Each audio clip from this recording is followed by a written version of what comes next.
ടെറസിൽ നിന്നുള്ള കാഴ്ചകളാണ്. ആ റോഡിൽ ബസ്സുകളൊക്കെ പോകുന്ന കാണാം. ധാരാളം വാഹനങ്ങൾ പോകുന്ന റോഡാണ്. അത് സർജാപുരയ്ക്കുള്ള റോഡാണ്. ബാംഗ്ലൂർ സർജാപുര റോഡാണ്.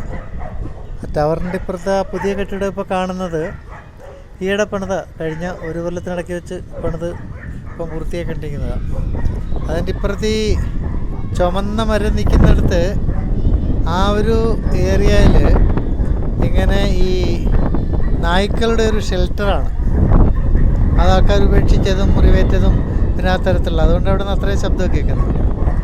അതിൻ്റെ ഇപ്പുറത്ത് കാണുന്ന ഈ വീടെന്ന് പറയുന്നത്, ഈ ചെറിയ വീടുകൾ എന്ന് പറയുന്നത്, ഇത് ഇവിടെ ഈ മൺപണിക്കാരുടേതാണ്. ഇവർ ആന്ധ്രയിലെ അവരുടെ ഗ്രാമങ്ങളിൽ നിന്ന് വന്ന് ഇവിടെ ഏതെങ്കിലും ഒരു പിന്നെ പുറമ്പോക്കിൽ ഇങ്ങനെ പിന്നെ കുടിലുകളൊക്കെ എന്ന് വെച്ചാൽ വളരെ സേഫാണ്. ഇവർ വളരെ സമാധാനമായിട്ട് വളരെ ഡീസൻ്റായിട്ട് എല്ലാവരും നല്ല ആരോഗ്യമുള്ളവരും കുടുംബസമേതം താമസിക്കുന്നവരും. അവർക്ക് ബൈക്കും മറ്റു വാഹനങ്ങളും എല്ലാം ഉണ്ട്. മറ്റു വാഹനമല്ല, ബൈക്കാണ് അവരുടെ ഇവിടുത്തെ പ്രധാന വാഹനം. ഇത്രയും വീടിനകത്ത് തന്നെയായിട്ടൊരു 10-12 ബൈക്കാണ്. ഇതേപ്പോൾ ഏതാണ്ട് ഒരു കൊല്ലത്തിലേറെയായിട്ട്, 1.5 കൊല്ലത്തിലേറെയായിട്ട് ഇവിടെ ഉണ്ട്. 27 വീടുകളുണ്ട്. ഇവർ നല്ല ആരോഗ്യമുള്ളവരും പിന്നെ അവർ ആണുങ്ങളും പെണ്ണുങ്ങളും എല്ലാം നല്ലപോലെ അധ്വാനിക്കുന്നവരും. പിന്നെ വൈകിട്ട് 7 മണി കഴിഞ്ഞാൽ പിന്നെ ഇവിടെ വെളിച്ചമൊന്നും കാണത്തില്ല. ഒരു വെളിച്ചവും കാണത്തില്ല, ഒരു അനക്കവും കാണത്തില്ല. വളരെ സമാധാനത്തോടെ ജീവിക്കുന്ന ഒരു കൂട്ടമാണ്. ഇവർ ആന്ധ്രയിൽ നിന്നുള്ളവരാണ്. ആന്ധ്രയിലെ പിന്നെ ഏതോ പിന്നെ ഉൾനാടൻ ഗ്രാമത്തിൽ നിന്ന് വന്ന് ഈ മൺപണി മാത്രമാണ് ഈ വരുന്നത്.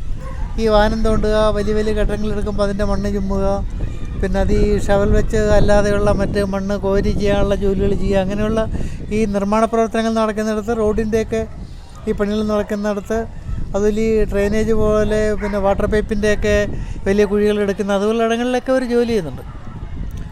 അതവരാരുടെയും കീഴിലൊന്നുമില്ല, അവരുടെ തന്നെ ഒരു ഗ്രൂപ്പുണ്ട്. അവരൊക്കെ പരസ്പരം ബന്ധുക്കളും പിന്നെ ഒരേ ദേശത്തുകാരും ഒക്കെയാണ്. എന്തായാലും വളരെ മാതൃകാപരമായ ഒരു ആരോഗ്യകരമായിട്ട് ഒരു അധ്വാനിച്ചുള്ള ജീവിതം നയിക്കുന്ന ഒരു കൂട്ടരുടെ പിന്നെ ഇടമാണ് ഈ കാണുന്ന ഈ ചെറിയ കുടിലുകളെന്ന് പറയുന്നത്. ഇപ്പോൾ ചുറ്റുമുള്ള ലോകം എന്ന് പറയുന്നത് ഈ കാണുന്നതാണ്. ഇതൊക്കെ ഒരു കാലത്ത് കൃഷിസ്ഥലങ്ങളും ഒക്കെ ആയിരുന്നു. ഇപ്പോൾ ഇത് ആൾക്കാർ വീട് വെക്കാനുള്ള പ്ലോട്ടുകളായിട്ട് തിരിച്ച് പിന്നെ വലിയ വലിയ കെട്ടിടങ്ങൾ വെക്കുകയൊക്കെ ചെയ്ത് വാടക കൊടുത്തുമൊക്കെ. ഇത് മൊത്തം ഈ ഏരിയ മൊത്തം വയലുകളും പിന്നെ അതുപോലുള്ള പ്രദേശങ്ങളായിരുന്നു പണ്ട്. എന്നുവെച്ചാൽ ഒരു 10 കൊല്ലം മുമ്പ് വരെയൊക്കെ. അടുത്ത കാലം വരെ എന്താണ്ട് അവിടെ ദൂരം കാണാം യൂക്കാലി തോട്ടങ്ങൾ കാണാം. അതുപോലെ ഈ യൂക്കാലി നട്ടുപിടിപ്പിച്ചിട്ട് ഈ ഇടങ്ങൾ മൊത്തം നികത്തി എടുത്തിട്ട് പിന്നെ കുറേ കഴിയുമ്പം യൂക്കാലിയെല്ലാം മുറിച്ച് കളഞ്ഞിട്ട് പിന്നെ അവിടെ അപ്പോഴത്തേക്കും അത് വെള്ളമെല്ലാം വരി പിന്നെ ഇതാണെങ്കിൽ വയലുകളോ അതുപോലുള്ള ഇടങ്ങളോ ആണെങ്കിൽ അപ്പോഴത്തേക്കും അത് പിന്നെ വറ്റി കഴിഞ്ഞിരിക്കും. പിന്നെ അവിടെ കുറേ കൂടെ മണ്ണോ അല്ലെങ്കിൽ മണ്ണിടാതെയോ എന്തായാലും അത് കരയായി കഴിയുമ്പോൾ പിന്നെ അവിടെ ഇങ്ങനെ പിന്നെ 2 സെൻറ്റോ 2.5 സെൻറ്റോ വീതമുള്ള പ്ലോട്ടുകളായിട്ട്, അപ്പോൾ അതിൻ്റെ ഇരട്ടിയുള്ള പ്ലോട്ടുകളായിട്ട് ആൾക്കാർ പിന്നെ മുറിച്ച് വിൽക്കും. അവിടെയൊക്കെ ഇങ്ങനെ വീടുകളിങ്ങനെ, ഈ വീടുകളെല്ലാം അങ്ങനെ പറ്റിയതാണ്. ഇവിടെ എല്ലാം വീടുകളുടെയൊക്കെ പണി ഇങ്ങനെ നടന്നുകൊണ്ടിരിക്കുകയാണ്. അപ്പോൾ ഏതാണ്ട് വൈകുന്നേരമായി. ഇത് ബാംഗ്ലൂരിൻ്റെ പിന്നെ ഈ നഗരാതിർത്തിക്ക് ഒരു 2 പിന്നെ കിലോമീറ്റർ പിന്നെ കിഴക്ക് മാറിയുള്ള കൊടത്തി എന്നൊരു ഗ്രാമമാണ്.